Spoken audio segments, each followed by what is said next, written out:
I had heard from some of the nurses that there were 2 dead children who had been moved to the surgical area of the hospital. As I made my way there, I prayed that I wouldn't find her. I didn't find Elena. But what I did find was something no prayer will ever relieve. 2 children whose bodies had been pulverized by bullets fired at them, decapitated, whose flesh had been ripped apart, that the only clue as their identities was a blood-splattered cartoon clothes still clinging to them, clinging for life and finding none. I could only hope these 2 bodies were a tragic exception to the list of survivors. But as I waited there with my fellow Uvalde doctors, nurses, first responders, and hospital staff for other casualties we hoped to save, they never arrived. All that remained was the bodies of 17 more children and the 2 teachers who cared for them. Why else would there have been such little progress made in Congress to stop gun violence?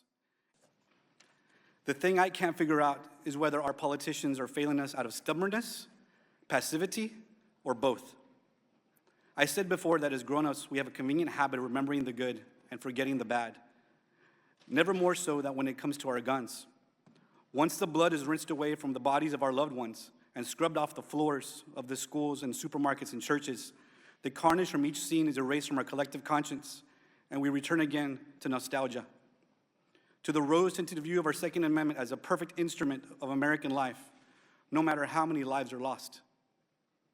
I chose to be a pediatrician. I chose to take care of children. Keeping them safe from preventable diseases, I can do.